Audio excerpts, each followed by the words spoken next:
Dragon Ball Super episode 57 was just magnificent. I rated episode 56 8.8 out of 10 and I'm rating this episode 9 out of 10.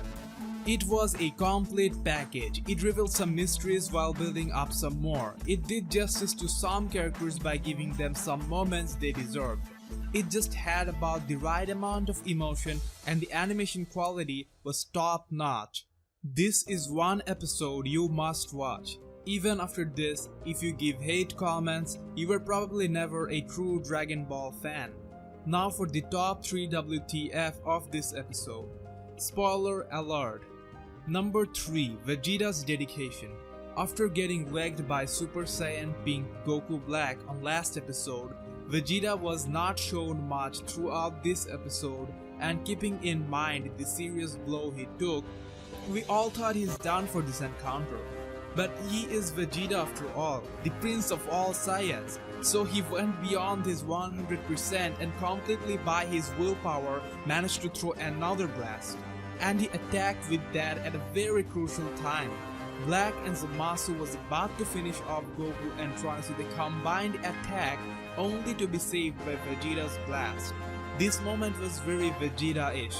The way he went SSJ Blue and then fell down just after the attack, the intense willpower to save his son and Goku, you just see the scene and you feel it. Vegeta could not have been depicted in a better way in this very encounter. For all the Vegeta fans who were pissed off after the last episode, be happy because I think out of the 3 of them, Vegeta did the most badass act. No one was expecting him to stand up without Senzu after that.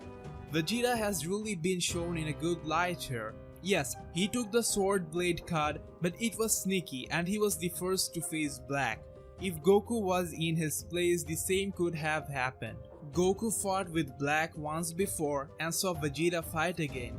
He was aware of the blade and thus was able to survive against him longer. So yeah, DBS is not underrating Vegeta. Number 2. Yajirobe and Mai's unexpected help. So just after Vegeta defended Zamasu Black's attack with his beam, a huge explosion was created with a lot of smoke. Taking the opportunity, the guy who gets shit down, the legend Yajirobe rescued Goku and Trunks from the spot. The first time we saw him, he ran in par with Kid Goku's speed. So yeah, he was able to sneak Goku and Trunks out of there to a safe spot. Now this made sense to me. I was expecting him to play an accurate role when it comes down to it. It totally goes with his character. He is not the bravest, but when things get serious, he just works in and do whatever he can for his friends. This is the ultimate example of bravery.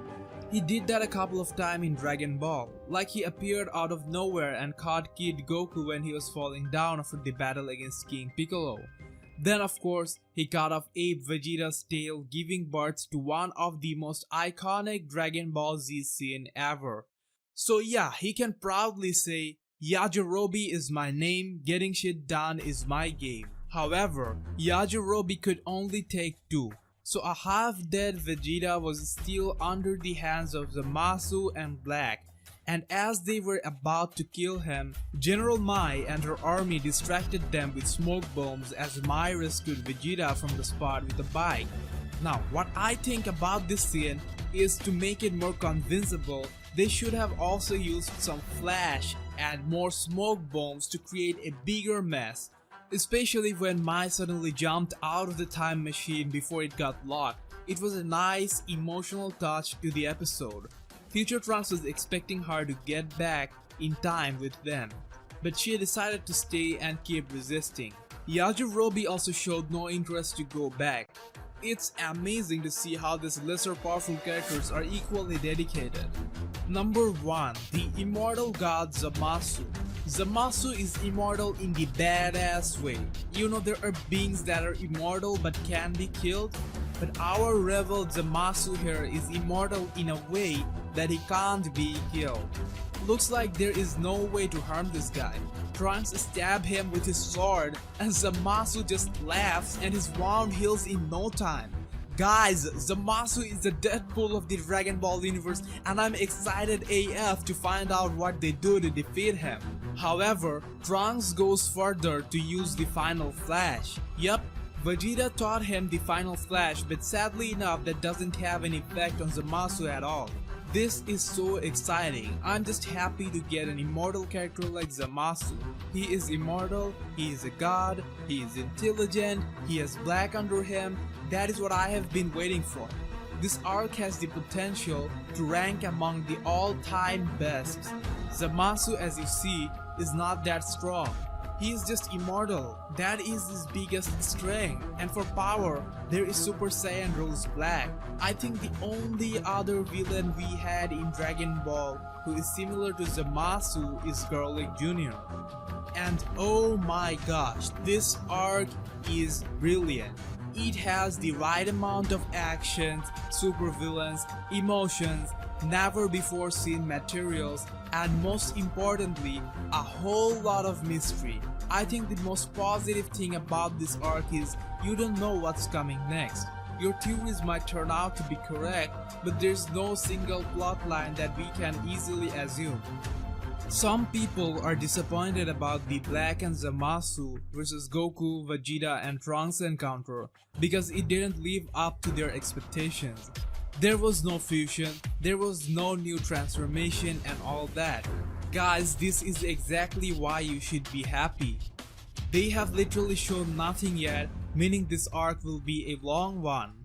This arc is something all unbiased or non-retarded Dragon Ball fans are enjoying. It is on fire and I want it to last as long as possible. It is getting good ratings and DBS is really starting to turn around.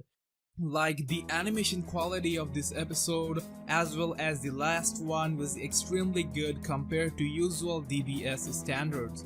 And keep in mind, this will go through 2 more rounds of editing. They will do some fixes in the Blu-ray versions and further editing before releasing the dubbed version. So hopes high AF. The only thing that is bothering me is Mai and her resistance army. How are they surviving against Black and Zamasu for so long?